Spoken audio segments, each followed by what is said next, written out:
ಪೂಜನೀಯ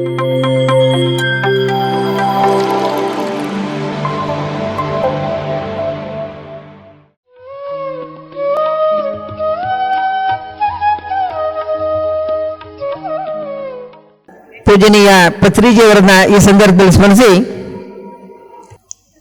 ಇವತ್ತು ಸಸ್ಯಾಹಾರದ ಬಗ್ಗೆ ಒಂದು ಜನಜಾಗೃತಿಯನ್ನು ಮೂಡಿಸುವಂಥದ್ದು.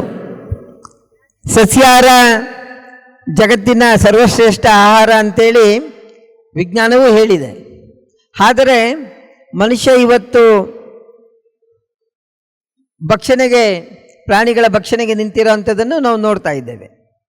ಆದರೆ ಧ್ಯಾನಾರ್ಥಿಗಳು ಯಾವಾಗಲೂ ಸಹ ಸಾತ್ವಿಕವಾಗಿರಬೇಕು ಅಂತೇಳಿ ಮನುಷ್ಯನ ತಾಮಸ ಮತ್ತು ರಜೋಗುಣಗಳನ್ನು ಸಸ್ಯಾಹಾರ ಕಂಟ್ರೋಲ್ ಮಾಡುತ್ತೆ. ಹಾಗಾಗಿ ಸಸ್ಯಾಹಾರದ ಒಂದು ಪ್ರಚಾರವನ್ನು ತಾವೆಲ್ಲರೂ ಸಹ ಮಾಡಿದ್ದೀರಿ. ಮುಖ್ಯವಾಗಿ ಈ ಸಂದರ್ಭದಲ್ಲಿ ಪತ್ರಿಜಿಯವರನ್ನು ಇಡೀ ದೇಶದಲ್ಲಿ ಮತ್ತು ಹೊರದೇಶಗಳಲ್ಲೂ ಸಹ ಈ ಒಂದು ಪಿರಮಿಡ್ ಧ್ಯಾನದ ಪ್ರಚಾರದಲ್ಲಿ ಅವರು ತಮ್ಮನ್ನೇ ಸಂಪೂರ್ಣವಾಗಿ ತೊಡಗಿಸಿಕೊಂಡು ಬ್ರಹ್ಮಲೀನರಾಗಿದ್ದರೂ ಸಹ ಅವರ ಅನುಯಾಯಿಗಳಾದಂಥ ತಾವೆಲ್ಲರೂ ಸಹ ನಿರಂತರವಾಗಿ ಈ ಧ್ಯಾನ ಪ್ರಚಾರದಲ್ಲಿ ತೊಡಗಿದ್ದೀರಿ. ಹಾಗಾಗಿ ತಮ್ಮೆಲ್ಲರಿಗೊಂದು ಅಭಿನಂದಿಸ್ತಾ, ಇವತ್ತು JP ನಗರದ ಆಧ್ಯಾತ್ಮ ಧ್ಯಾನಾಲಯ, ಆಧ್ಯಾತ್ಮವನ್ನು ಹೊರತುಪಡಿಸಿ ಯಾವುದೇ ಧ್ಯಾನ ಇಲ್ಲ. ಮನುಷ್ಯ ಯಾವಾಗ ಆಧ್ಯಾತ್ಮ ಜೀವಿ ಆಗ್ತಾನೆ ಅನ್ನೋದನ್ನು ತಾವು ಏನಾರು ಅರ್ಥ ಮಾಡ್ಕೊಂಡಿದ್ದೀರಾ? ಯಾವಾಗ ನಮಗೆ ಆಧ್ಯಾತ್ಮದ ಪರಿಚಯ ಆಗುತ್ತೆ, ಆತ್ಮದ ಪರಿಚಯ ಆಗುತ್ತೆ? ಮನುಷ್ಯನಿಗೆ ಆತ್ಮದ ಪರಿಚಯ ಆಗೋದೇ ಅಪರೂಪ ಅಲ್ವಾ? ಯಾಕಂದರೆ ಯಾರಿಗೆ ಆತ್ಮದ ಅನುಭವ ಆಗುತ್ತೆ ಆವಾಗ ಅವನಿಗೆ ಪರಮಾತ್ಮನ ಸಾಂಗತ್ಯ ಬೇಕಾಗುತ್ತೆ. ಆತ್ಮದ ಅರಿವಿಲ್ಲದೆ ಬದುಕ್ತಾ ಇದ್ದರೆ ನೋಡಿ, ಮನುಷ್ಯನಿಗೆ ಆತ್ಮ ಎಷ್ಟು ಮುಖ್ಯ ಅನ್ನೋದನ್ನು ನಾವು ನೋಡಬೇಕಾಗತ್ತೆ. ಯಾಕಂದರೆ ಮನುಷ್ಯ ಅಂದರೆ ಯಾರು ಮನುಷ್ಯ ಅಂದರೆ ಬರೀ ಆತ್ಮನೇ ಮನುಷ್ಯ ಅಲ್ಲ. Man is a kind of body, mind and soul. ದೇಹ, ಮನಸ್ಸು, ಆತ್ಮಗಳ ಸಮ್ಮಿಲನ ಮನುಷ್ಯ ಅಲ್ವಾ? ತುಂಬ ಚೆನ್ನಾಗಿ ಹೆಸರಿಟ್ಟಿದ್ದಾರೆ, ಆಧ್ಯಾತ್ಮ ಧ್ಯಾನಾಲಯ. ಯಾವಾಗ ನಿಮಗೆ ಆತ್ಮದ ಪರಿಚಯ ಆಗುತ್ತೆ? ದಿನ ಬೆಳಗ್ಗೆ ನಿಮಗೆ ದೇಹದ ಪರಿಚಯ ಆಗುತ್ತೆ ಅಲ್ವಾ? ಹಾಗಾಗಿ ದೇಹಕ್ಕೇನು ಮಾಡ್ತೀರಿ? ಪೋಷಣೆ ಮಾಡ್ತೀರಿ, ಚೆನ್ನಾಗಿ ಜಳಕ ಮಾಡಿಸ್ತೀರಿ, ಒಳ್ಳೆ ಬಟ್ಟೆ ಹಾಕ್ತೀರಿ, ಪೌಷ್ಟಿಕಾಂಶಗಳನ್ನು ಕೊಡ್ತೀರಿ.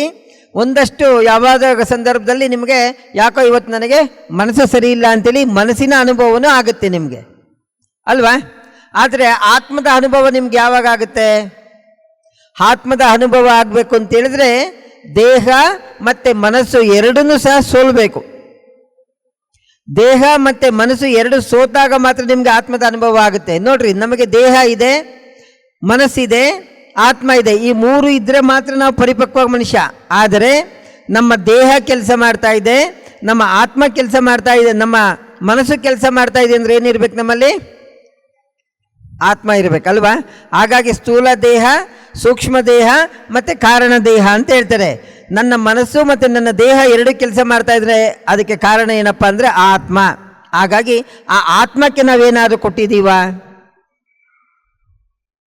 ಆತ್ಮಕ್ಕೆ ನಾವೇನಾದ್ರು ಕೊಟ್ಟಿದ್ದೀವ ಅಂತ ಯೋಚನೆ ಮಾಡಲಿಕ್ಕೆ ಹೋದಾಗ, ಯಾಕಂದರೆ ದೇಹಕ್ಕೆ ಒಳ್ಳೆ ತಿನಿಸನ್ನು ಕೊಡ್ತೀವಿ, ಬಟ್ಟೆಯನ್ನು ಕೊಡ್ತೀವಿ, ಮನಸ್ಸಿಗೆ ಸಂತೋಷವನ್ನು ಕೊಡ್ತೀವಿ, ಕೆಲ ಸಂದರ್ಭದಲ್ಲಿ ದುಃಖನೂ ಆಗುತ್ತೆ. ಆದರೆ ಆತ್ಮಕ್ಕೆ ನಾವೇನಾದ್ರು ಕೊಟ್ಟಿದ್ದೀವ ಅಂತ ಪ್ರಶ್ನೆ ಮಾಡಿದಾಗ ಶೂನ್ಯ ಕಾಣಿಸುತ್ತಲ್ಲ, ಏನೂ ಕೊಟ್ಟಿರೋದಿಲ್ಲ ಅಲ್ವಾ? ಆ ಆತ್ಮಕ್ಕೇನಾದರೂ ಕೊಡಬೇಕು ಅಂದರೆ ನೀವು ಆಧ್ಯಾತ್ಮ ಜೀವಿಗಳಾಗಬೇಕು. ಆತ್ಮಕ್ಕೆ ಏನಾದ್ರು ಕೊಡಬೇಕು ಅಂದರೆ ಆಧ್ಯಾತ್ಮ ಜೀವಿಗಳಾಗ್ತಿರಲ್ಲ, ಆವಾಗ ಈ ಧ್ಯಾನ ಬೇಕಾಗುತ್ತೆ. ಪ್ರೇಮಾಜಿಯವರು ಇದ್ದಾರೆ, ಮಹರ್ಷಿ ಪ್ರೇಮಾಜಿಯವರು ಇದ್ದಾರೆ. ಅವರು ಸಹ ಆತ್ಮದ ಬಗ್ಗೆ, ಧ್ಯಾನದ ಬಗ್ಗೆ ತಮ್ಮೆಲ್ಲರಿಗೂ ತುಂಬ ತರಗತಿಗಳನ್ನು ತೆಗೆದುಕೊಂಡಿದ್ದಾರೆ. ಧ್ಯಾನ ಮನುಷ್ಯನಿಗೆ ಯಾಕೆ ಬೇಕು ಅನ್ನೋದನ್ನು ಯೋಚನೆ ಮಾಡಿದರೆ, ನಮ್ಮಲ್ಲಿ ತ್ರಿಕರಣಗಳಿದ್ದಾವೆ. ಯಾವುದು? ಮೈ, ಮಾತು ಮತ್ತು ಮನಸ್ಸು ಅಲ್ವಾ? ಮೈಯಿಂದ ಮಾಡೋದು ಯಾವುದು? ಅರ್ಚನೆ. ಮಾತಿನಿಂದ ಮಾಡೋ ಅಂಥದ್ದು ಪ್ರಾರ್ಥನೆ.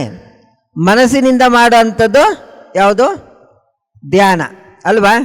ತಾವೆಲ್ಲರೂ ಸಹ ಇಲ್ಲಿಂದ ರ್ಯಾಲಿ ಮಾಡಿದ್ರಿ, ಕುಣಿದ್ರಿ, ಕುಪ್ಪಳಿಸಿದ್ರಿ, ತುಂಬ ದೇಹಕ್ಕೆ ಕೆಲಸವನ್ನು ಕೊಟ್ರಿ ಅಲ್ವಾ? ಹಾಡಿದ್ರಿ, ಮನಸ್ಸಿಗೆ ಸಂತೋಷ ಆಯಿತು, ಖುಷಿ ಆಯಿತು, ಮನಸ್ಸು ಖುಷಿ ಆಯಿತು ಅಲ್ವಾ? ದೇಹ ಮನಸ್ಸು. ಆತ್ಮಕ್ಕೆ ಯಾವಾಗ ಖುಷಿ ಆಗುತ್ತೆ? ಧ್ಯಾನ ಮಾಡಿದಾಗ ಮಾತ್ರ ಖುಷಿ ಆಗುತ್ತೆ ಅಲ್ವಾ? ಭಾಳಷ್ಟು ನೋಡಿ, ನೀವು ತುಂಬ ಯಾರಾದರೂ ಒಂದು ಒಳ್ಳೆ ಔತಣ ಕರೆದು ಒಂದು ಒಳ್ಳೆ ಊಟ ಹಾಕಿದರೆ ನಿಮ್ಗೆ ಏನಾಗುತ್ತೆ? ಕೇಳ್ತಾರೆ ಊಟ ಹೇಗಿತ್ತು ಅಂತೇಳಿ. ನೀವೆಲ್ಲ ಕೆಲವ್ರು ಹೇಳ್ತಾರೆ, ಏನು ಮಾಡ್ತಾರೆ, ಎಲ್ಲಾದ್ರಿ ತುಂಬ ಚೆನ್ನಾಗಿತ್ತು, ಎಲ್ಲ ತುಂಬ ಚೆನ್ನಾಗಿ ಮಾಡಿಸಿದ್ರಿ, ಆದರೆ ಯಾಕೋ ಆತ್ಮಕ್ಕೆ ತೃಪ್ತಿ ಆಗಿಲ್ಲ ಅಂದ್ಬಿಡ್ತಾರೆ ಅಲ್ವಾ? ನೀವು ದೇಹಕ್ಕೆ ನೀವು ಒಳ್ಳೆ ಪ್ರಸಾದ ಮಾಡಿದರೆ, ಭೋಜನ ಮಾಡಿದರೆ ಯಾವುದಕ್ಕೆ ತೃಪ್ತಿ ಆಗಬೇಕು? ಆತ್ಮಕ್ಕೆ ಹೇಗಾಗತ್ತೆ ಅಲ್ವಾ? ನೀವು ಕೊಡೋದು ಯಾವುದಕ್ಕೆ? ಅನ್ನ ಆಹಾರದಿಗಳನ್ನು ಕೊಡೋದು ದೇಹಕ್ಕೆ. ದೇಹಕ್ಕೆ ಖುಷಿ ಆಗುತ್ತೆ, ತೃಪ್ತಿ ಆಗುತ್ತೆ. ಒಳ್ಳೆ ವಾತಾವರಣ ಇರುತ್ತೆ, ಒಳ್ಳೆ ಸಂಗೀತ ಕೇಳ್ತಾ ಇರ್ತೀರಿ, ತುಂಬ ಜನ ಖುಷಿಯಿಂದ ಮಾತಾಡಿಸ್ತಾರೆ, ನಿಮ್ಗೆ ಏನಾಗುತ್ತೆ? ಮನಸ್ಸಿಗೆ ಸಂತೋಷ ಆಗುತ್ತೆ. ಆದರೆ ಆತ್ಮಕ್ಕೆ ಸಂತೋಷ ಆಗಬೇಕು, ಆತ್ಮಕ್ಕೆ ತೃಪ್ತಿ ಆಗಬೇಕು ಅಂದರೆ ಏನಿರಬೇಕು? ಧ್ಯಾನ ಇರಬೇಕು, ಅಲ್ಲಿ ಸತ್ಸಂಗ ಇರಬೇಕು, ಒಂದು ಆಧ್ಯಾತ್ಮಿಕ ವಾತಾವರಣ ಇರಬೇಕು, ಪರಮಾತ್ಮನ ಸಾಂಗತ್ಯ ಇರಬೇಕು ಅಂತೇಳಿ ಅಲ್ವಾ? ಹಾಗಾಗಿ ಯಾವಾಗ ಮನಸ್ಸು, ನಮ್ಮ ತ್ರಿಕರಣಗಳು, ದೇಹ ಮತ್ತು ಮನಸ್ಸು ಮತ್ತು ಆತ್ಮ, ಈ ಮೂರೂ ಸಹ ಸಕ್ರಿಯವಾಗಿ ಆಧ್ಯಾತ್ಮವನ್ನು ಹಂಬಲಿಸಿ ಭಗವಂತನಲ್ಲಿ ನಾವು ಲೀನ ಆಗಬೇಕು ಅಂತ ಬಯಸುತ್ತಲ್ಲ, ಅದು ಮಾತ್ರ ನಮಗೆ ಆಧ್ಯಾತ್ಮದ ದಾರಿಯನ್ನು ತೋರಿಸುತ್ತೆ ಅಲ್ವಾ? ನೋಡಿ, ಧ್ಯಾನವನ್ನು ಮಾಡ್ತಾ ಮಾಡ್ತಾ ಏನಾಗುತ್ತೆ? ಮನುಷ್ಯನ ಗುರಿ ಏನಿದೆ?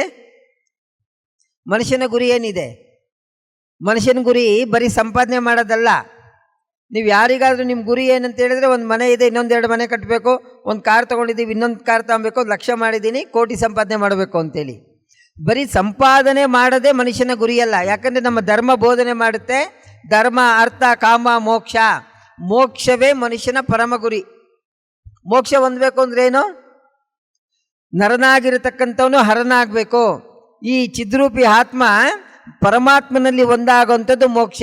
ಆ ಮೋಕ್ಷದ ಪರಿಕಲ್ಪನೆಗೆ ನಮಗೆ ಅಂತಿಮವಾಗಿ ನಮಗೆ ಮಾರ್ಗವನ್ನು ತೋರಿಸುವಂಥದ್ದೇ ಯಾವುದು? ಆಧ್ಯಾತ್ಮ, ಅದರಲ್ಲೂ ಧ್ಯಾನ. ಹಾಗಾಗಿ ಧ್ಯಾನಾಸಕ್ತರಾದಂಥವ್ರಿಗೆ, ನಿಮ್ಗೆಲ್ಲರಿಗೂ, ನೀವು ಪತ್ರಿಜಿಯವರ ಆ ಪಿರಮಿಡ್ ಧ್ಯಾನದಲ್ಲಿ ಭಾಳಷ್ಟು ವರ್ಷಗಳನ್ನು ನೀವು ಕಳೆದಿದ್ದೀರಿ. ಆ ಧ್ಯಾನದ ಅನುಭವ ಏನಾಗಿದೆ ನಿಮಗೆ? ಪತ್ರಿಜಿಯವರು ಕೊಟ್ಟಿದ್ದು ಆ ಪಿರಮಿಡ್ ಧ್ಯಾನ ಇದೆಯಲ್ಲ, ಪಿರಮಿಡ್ ಪರಿಕಲ್ಪನೆ ಏನು ನೋಡಿ? ಪಿರಮಿಡ್ ಪರಿಕಲ್ಪನೆಯಲ್ಲಿ ಆ ಪಿರಮಿಡಿನಲ್ಲಿ ಹೋಗಿ ಸಂಸ್ಕರಣೆ ಆದಂಥ ದೇಹಕ್ಕೆ ಏನಂತೀವಿ ನಾವು? ಮಮ್ಮಿ ಅಂತಿರ್ತಾನೆ. ಪಿರಮಿಡ್ ಎಲ್ಲಿಂದ ಬಂದಿದ್ದು? ಈಜಿಪ್ಟಿನ ಪರಿಕಲ್ಪನೆ. ಪಿರಮಿಡ್ ಟ್ರಯಾಂಗಲ್ ಒಳಗಡೆ ಸತ್ತ ದೇಹವನ್ನು ಇಟ್ಟರೆ ಅದು ಸಾವಿರಾರು ವರ್ಷಗಳವರೆಗೂ ಸುರಕ್ಷಿತವಾಗಿರುತ್ತೆ ಅಲ್ವಾ? ಈಜಿಪ್ಟಿನ ಪಿರಮಿಡ್ಡಿನಲ್ಲಿ ಸತ್ತ ಮೇಲೆ ಇಟ್ಟರೆ ಇರುತ್ತೆ. ಆದರೆ ಪತ್ರಿಜಿಯವರು ಕೊಟ್ಟಂಥ ಪಿರಮಿಡ್ ಇದೆಯಲ್ಲ, ಈ ಪಿರಮಿಡ್ನಲ್ಲಿ ನೀನು ಬದುಕಿದಾಗಲೇ ಬಂದರೆ ನಿನಗೆ ಮೋಕ್ಷ ಸಿಗುತ್ತೆ ಅಂತೇಳಿ. ಈ ಪಿರಮಿಡ್ ಇದೆಯಲ್ಲ, ಪತ್ರಿಜಿಯವರ ಪಿರಮಿಡ್ಡು, ಬದುಕಿದಾಗ ಅದರ ಅನುಭವವನ್ನು ಮಾಡ್ಕೊಳ್ಳೋಂಥದ್ದು. ನೀನು ಸತ್ತ ಮೇಲೆ ಪಿರಮಿಡ್ನಲ್ಲಿ ಕುಣಿಸಿದ್ರು ನಿಂಗೆ ಅನುಭವ ಬರೋದಿಲ್ಲ, ಏನೂ ಆಗೋದಿಲ್ಲ ಅಲ್ವಾ?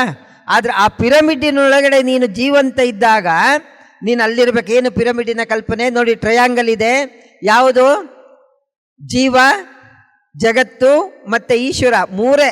ಇಡೀ ಜಗತ್ತಿನಲ್ಲಿ ನಮ್ಮ ಎಲ್ಲ ಆಧ್ಯಾತ್ಮದ ಇದು ಕೇಂದ್ರನೇ ಮೂರೇ: ಜೀವ, ಜಗತ್ತು, ಈಶ್ವರ. ನಾನಿದ್ದೀನಿ ಜೀವ, ನಾನು ವಾಸ ಮಾಡ್ತಕ್ಕಂಥ, ಅನುಭವಿಸ್ತಕ್ಕಂಥ ಈ ಜಗತ್ತಿದೆ. ನನ್ನನ್ನು, ಈ ಜಗತ್ತನ್ನು ಸೃಷ್ಟಿ ಮಾಡಿದಂಥ, ಇದನ್ನು ಪಾಲನೆ ಮಾಡ್ತಾ ಇರತಕ್ಕಂಥವನೊಬ್ಬ ಇದ್ದಾನೆ, ಅವನೇ ಈಶ್ವರ ಅಲ್ವಾ? ಈ ಜೀವ, ನಾನಿರ್ತಕ್ಕಂಥ ಜಗತ್ತು, ನನಗೂ ಮತ್ತು ಈ ಜಗತ್ತಿಗೂ ಕಾರಣೀಕರ್ತನಾದಂಥ ಭಗವಂತನನ್ನು ಒಬ್ಬರಿಗೊಬ್ಬರ ಸಂಬಂಧವನ್ನು ಅರ್ಥ ಮಾಡಿಕೊಂಡು ಆ ಸಂಬಂಧದಲ್ಲಿ ನಾವು ಅಭ್ಯಾಸ ಮಾಡೋದಿದೆಯಲ್ಲ, ಅದೇ ಪಿರಮಿಡ್ ಅಂತೇಳಿ. ಹಾಗಾಗಿ ಪತ್ರಿಜಿಯವರ ಈ ಪಿರಮಿಡ್ ಧ್ಯಾನ ಇವತ್ತು ಜಗತ್ತಿನಲ್ಲಿ ಬಹಳಷ್ಟು ವ್ಯಾಪಿಸ್ತಾ ಇದೆ.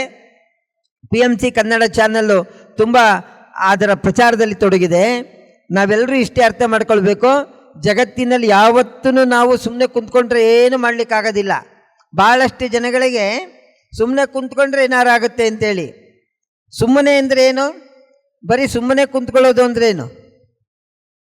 ಮಂತ್ರ ಜಪ ಮಾಡ್ತಾನೋ ಅಥವಾ ಸೋಂಬೇರಿಯಾಗಿ ಕೆಲಸ ಬಿಟ್ಟು ಕುಂತ್ಕೊಳ್ಳೋದಂತಲ್ಲ. ಅದಕ್ಕೆ ಹೇಳ್ತಾರೆ ಸುಮ್ಮನಿದ್ದರೆ ಬ್ರಹ್ಮನಾಗಬಹುದು ಅಂತ ಹೇಳ್ತಾರೆ. ಹೇಗೆ ಸುಮ್ಮನೆ ಕುಂತ್ಕೊಳ್ಬೇಕು? ಕೆಲಸ ಇಲ್ಲದೆ ಸುಮ್ಮನೆ ಕುಂತ್ಕೊಳ್ಳೋದಿಲ್ಲ, ಒಂದು ಗುರಿಯನ್ನು ಇಟ್ಕೊಂಡು ಸುಮ್ಮನೆ ಕುಂತ್ಕೊಂಡಾಗ. ಜಗತ್ತಿನಲ್ಲಿ ನೀನು ಸುಮ್ಮನೆ ಕುಂತ್ಕೊಳ್ಳೋದೇ ದೊಡ್ಡ ಕಷ್ಟ. ಏನೂ ಮಾಡದೆ ಕೇವಲ ಒಂದು ಅರ್ಧ ಗಂಟೆ ಒಬ್ಬನೇ ಏಕಾಂಗಿಯಾಗಿ ಒಬ್ಬ ವ್ಯಕ್ತಿಯನ್ನು ಕುಣಿಸಿ ಕುಂತ್ಕೊಳ್ಳೋದಕ್ಕೆ ಕಷ್ಟ ಆಗುತ್ತೆ ಅವನಿಗೆ, ಅಲ್ವಾ? ಏನೂ ಮಾಡದೆ ಮಾಡದೆ ಕುಂತ್ಕೊಳ್ಬೇಕು. ಆದರೆ ಸುಮ್ಮನೆ ಅಂತೇಳಿದರೆ, ಯಾವ ಸುಮ್ಮನೆ ಅಂತೇಳಿದರೆ, ನೀನು ಲೌಕಿಕ ವಿಚಾರಗಳನ್ನು ಬಿಟ್ಟು ಸುಮ್ಮನೆ ಕುಂತ್ಕೋ, ಪಾರಮಾರ್ಥಿಕ ವಿಚಾರಗಳನ್ನು ಮನನ ಮಾಡ್ತಾ ಕುಂತ್ಕೋ ಅಂತ ಹೇಳುತ್ತೆ. ಸುಮ್ಮನೆ ಕುಂತ್ಕೊಳ್ಬೇಕು ಅಂದರೆ ದಿನನಿತ್ಯ ನಾವು ಸಂಸಾರ, ಹೆಂಡತಿ, ಮಕ್ಕಳು ಅಂತೇಳಿ ಏನು ಸಂಸಾರದ ಜೀವನದಲ್ಲಿ ಒದ್ದಾಡ್ತಿರ್ತೀರಿ, ಅದನ್ನು ಬಿಟ್ಟು ಸುಮ್ಮನೆ ಕುಂತ್ಕೊಳ್ಳಿ ಅಂತೇಳಿ. ಅದಕ್ಕೆ ಅಕ್ಕಮಹಾದೇವಿ ಹೇಳ್ತಾಳೆ ಒಂದು ಕಡೆ ಏನಂದರೆ, ಸರ್ವಜ್ಞ ಹೇಳ್ತಾನೆ, ಸ್ವರ್ಗಕ್ಕೆ ಹೋಗ್ಬೇಕು ಅಂತೇಳಿ ಎಲ್ಲರೂ ಬಯಸ್ತೀವಿ, ಆದರೆ ಆ ಸ್ವರ್ಗ ಹೆಂಗೆ ಸಿಗುತ್ತೆ ನಮಗೆ? ದಂಡಿಸದೆ ದೇಹವನ್ನು ಖಂಡಿಸದೆ ಕರ್ಣವನ್ನು ಉಂಡುಂಡು ಸ್ವರ್ಗವನ್ನಯ್ಯಲಿಕ್ಕೆ ಅದನ್ನೇನು ರಂಡೆ ಆಳುವಳೆ ಸರ್ವಜ್ಞ ಅಂತ ಹೇಳ್ತಾರೆ.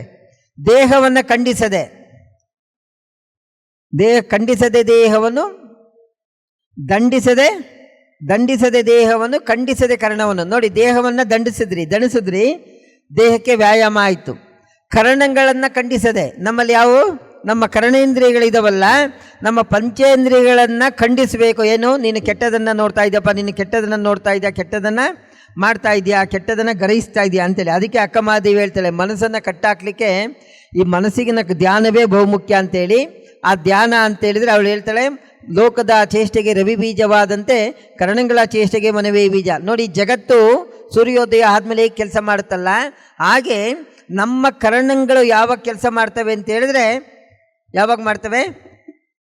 ಮನದ ಚೇಷ್ಟೆಗೆ, ಕರ್ಣಗಳ ಚೇಷ್ಟೆಗೆ ಮನವೇ ಬೀಜ. ನನ್ನ ಮನಸ್ಸು ಹೇಳಿದರೆ ಮಾತ್ರ ಕಣ್ಣು ನಿಮ್ಮನ್ನು ನೋಡುತ್ತೆ, ನನ್ನ ಮನಸ್ಸು ಹೇಳಿದರೆ ಮಾತ್ರ ಕಿವಿ ನೀವು ಹೇಳೋದನ್ನು ಕೇಳುತ್ತೆ. ಹಾಗೆ ಆ ಮನಸ್ಸು ನಮ್ಮ ಎಲ್ಲ ಕರ್ಣೇಂದ್ರಿಯಗಳನ್ನು, ಕರ್ಮೇಂದ್ರಿಯಗಳನ್ನು ಆಟ ಆಡಿಸುತ್ತಲ್ಲ, ಆ ಮನಸ್ಸನ್ನು ಏನು ಮಾಡಬೇಕು ಅಂತ ಹೇಳಿದ್ರೆ, ಆಧ್ಯಾತ್ಮದ ಒಂದು ಹಾದಿಗೆ ತಂದು ಭಗವಂತನಲ್ಲಿ ಅವನ ಧ್ಯಾನದಲ್ಲಿ ಲೀನ ಮಾಡಿದರೆ ಮಾತ್ರ ಆ ಮನಸ್ಸು ಸ್ಥಿರವಾಗುತ್ತೆ ಅಂತೇಳಿ ಹೇಳ್ತಾರೆ. ಹಾಗಾಗಿ ಆ ಒಂದು ಸ್ಥಿರವಾದಂಥ ಒಂದು ಪ್ರಜ್ಞೆಯನ್ನು ಬೆಳೆಸ್ಕೊಳ್ಳಿಕ್ಕೆ ತಾವೆಲ್ಲರೂ ಸಹ ಪತ್ರಿಜಿಯವರ ಪಿರಮಿಡ್ ಧ್ಯಾನದಲ್ಲಿ ಸಕ್ರಿಯರಾಗಿದ್ದೀರಿ. ತಮ್ಮೆಲ್ಲರಿಗೂ ಸಹ ಒಂದು ಆಧ್ಯಾತ್ಮಿಕ ಶಕ್ತಿ, ಆ ಪತ್ರಿಜಿಯವರ ಒಂದು ಆಧ್ಯಾತ್ಮಿಕ ಶಕ್ತಿ ನಿಮ್ಮೆಲ್ಲರಿಗೂ ಆಶೀರ್ವಾದದ ರೂಪದಲ್ಲಿ ದೊರಕಿ ತಮ್ಮೆಲ್ಲರ ಆಶಯಗಳು ಈಡೇರಲಿ. ಆಶಯಗಳು ಅಂತೇಳಿದ್ರೆ ಏನು, ಲೌಕಿಕ ಜೀವನದಲ್ಲಿ ನಾವೇನೇನು ಕಂಡುಕೊಳ್ಬೇಕು ಅಂತ ಇದ್ದೀವಲ್ಲ, ಆಸೆಗೆ ಕೊನೆ ಇಲ್ಲ. ಆದರೆ ಆಶಯ ಇದೆಯಲ್ಲ, ಆಸೆ ಮತ್ತು ಆಶಯಕ್ಕೂ ವ್ಯತ್ಯಾಸ ಇದೆ. ಆಸೆ ಏನಾಗುತ್ತೆ ಅಂದರೆ ಎಲ್ಲವನ್ನೂ ಬಯಸುತ್ತೆ, ಆಶಯ ಏನಾಗುತ್ತೆ ಅಂದರೆ ಅದು ಸೂಕ್ತವಾದದ್ದನ್ನು ಅಷ್ಟೇ ಬಯಸುತ್ತೆ. ಹಾಗಾಗಿ ನಿಮ್ಮೆಲ್ಲರ ಆಶಯಗಳು ಈಡೇರಲಿ. ಪತ್ರಿಜಿಯವರ ಮೂಲಕ ತಾವೆಲ್ಲರೂ ಸಹ ಏನೇ ಒಂದು ಜ್ಞಾನ ಯಜ್ಞದಲ್ಲಿ ತೊಡಗಿದ್ದೀರಿ, ತಮ್ಮೆಲ್ಲರ ಯಜ್ಞದ ಫಲ ತಮ್ಮೆಲ್ಲರಿಗೂ ಲಭಿಸಿ ತಮ್ಮೆಲ್ಲರ ಜೀವನದಲ್ಲಿ ಶಾಂತಿ, ಸಮಾಧಾನ, ಆಯುಸ್ಸು, ಆರೋಗ್ಯ ಲಭಿಸಲಿ ಅಂತೇಳಿ ಹಾರೈಸ್ತೇನೆ. ಸರ್ವರಿಗೂ ಶರಣಾರ್ಥಿ. PMC ಕನ್ನಡ ಚಾನೆಲ್ ಅನ್ನು ಲೈಕ್ ಮಾಡಿ, ಶೇರ್ ಮಾಡಿ, ಸಬ್ಸ್ಕ್ರೈಬ್ ಮಾಡಿ ಮತ್ತು ಮಾಡಿಸಿ. ಎಲ್ಲರಿಗೂ ಧನ್ಯವಾದಗಳು.